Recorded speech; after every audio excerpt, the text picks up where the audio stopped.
कुछ वक्त पहले की बात है। एक गांव में बंसी नाम का दूध वाला रहता था।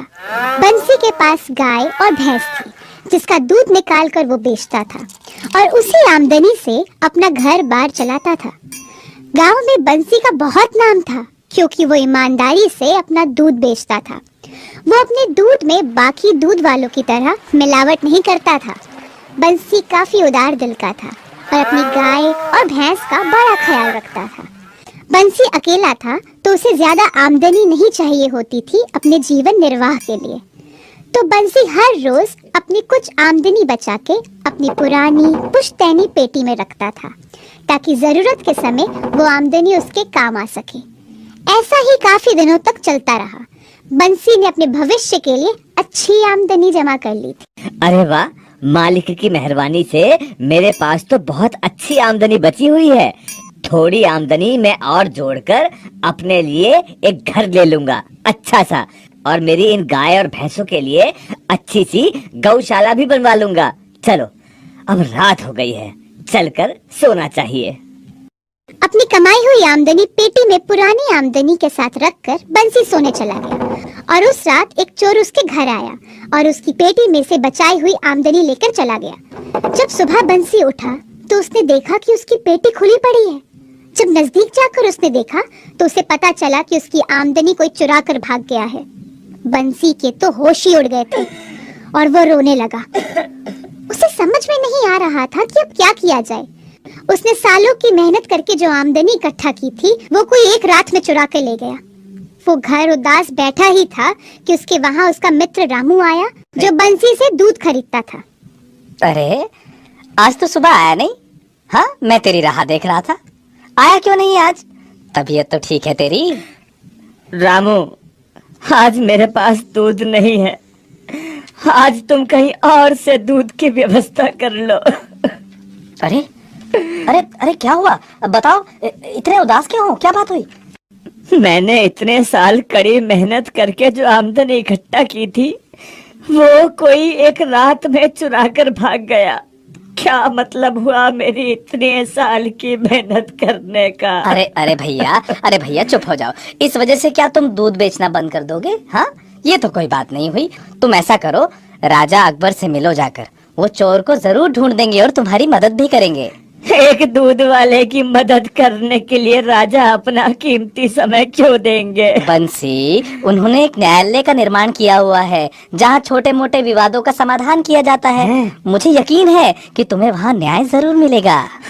हाँ, सच कह रहे हो? हाँ, ठीक है, मैं जाता हूँ। बंसी के मुख में हल्की सी मुस्कान आ गई। उसी दिन जाकर बंसी राजा अकबर से मिला। अपना परिचय दीजिए। मैं आपके ही राज्य में रहने वाला एक छोटा सा दूध वाला हूँ। ऐसा क्या हो गया है कि एक दूध वाले को हमारे न्यायालय की सीढ़ियाँ चढ़नी पड़ी? सरकार, मैं बड़ी उम्मीदों के साथ आपसे मिलने आया हूँ। वो सब तो ठीक है, आप हमें अपनी समस्याएं बताएं ताकि हम उसका निवारण कर सकें। जहाँपना, मैं कई सालों से दूध का व्यापार करता आ रहा हूँ। मेरे पास एक गाय है और एक भैंस है। उनके दूध को बेचकर मैं अच्छे से अपने जीवन का निर्वाह कर रहा था, पर तभी कुछ ऐसा हुआ मेरे साथ कि मेरी हिम्मत टूट गई।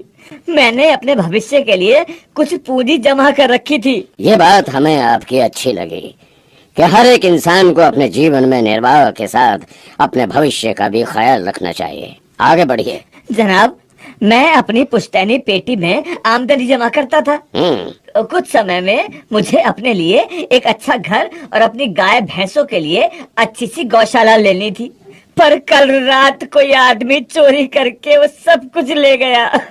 आपको कब पता चला कि आपकी आमदनी चोरी हो गई है? हुजूर, मैं सुबह जैसे ही गाय और भैंस का दूध निकालने के लिए उठा, मैंने देखा कि मेरे घर का दरवाजा खुला हुआ है। मैं घबरा गया और भागते हुए मैंने सबसे पहले अपनी पेटी को देखा। मैंने देखा कि पेटी का ताला टूटा हुआ है और अंदर मेरी सारी जमा की हुई पूंजी गायब है। ये तो भाई परेशानी वाली बात है। क्या तुमने कभी किसी से अपनी जमा पूंजी का जिक्र किया था? नहीं जनाब, मैंने कभी किसी से जिक्र नहीं किया था। किसी को मेरी पेटी के बारे में कुछ भी नहीं पता था। बीरबल, जी। हम चाहते हैं कि आप इस समस्या का हल निकालें, हमारे राज्य के दूध वालों की मदद करें। जैसी आज्ञा जहाँपना। हाँ तो भाई, क्या नाम बताया आपने अपना? जी मेरा जनाब, मेरा नाम बंसी है। तो भाई बंसी, तो आपको किस पे शक है? किसी पे नहीं है। बंसी जी, आप अपने चौकीदार और आसपास के रहने वाले सब लोगों को दरबार में कल हाजिर कीजिए, ठीक है? जैसा आप कहें जनाब।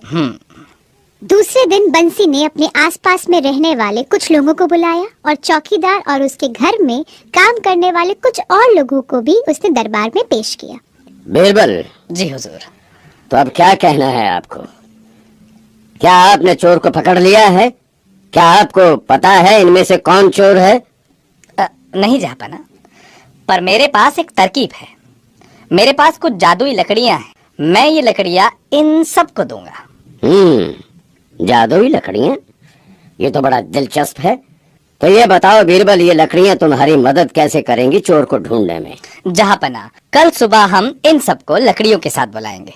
जिसने भी चोरी की होगी उसकी लकड़ी अपने आप 1 इंच बड़ी हो जाएगी, और जिसकी लकड़ी 1 इंच बड़ी है बस वही चोर है। बहुत खूब, बहुत खूब। मैं भी ये जादू देखना चाहता हूँ।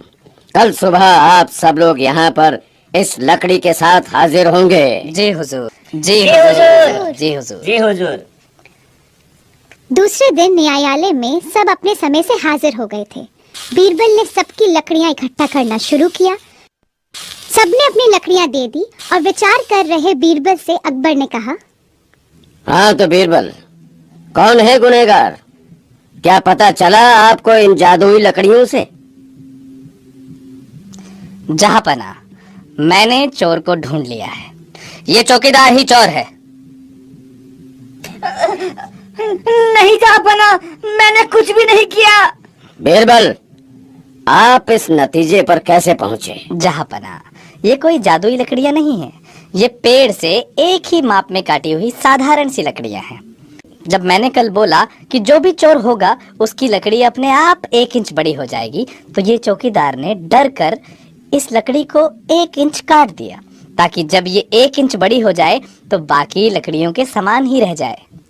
बहुत खूब, बहुत खूब। भाई वाह वाह वाह भाई वाह वाह। ऐसे मुद्दे हल करने में तुमसे अच्छा कोई नहीं हो सकता। हुजूर, इस चोर को पकड़ लिया जाए और इसे कारावास में डाल दिया जाए, और तुम अब बंसी का सारा चुराया हुआ धन वापस कर दो।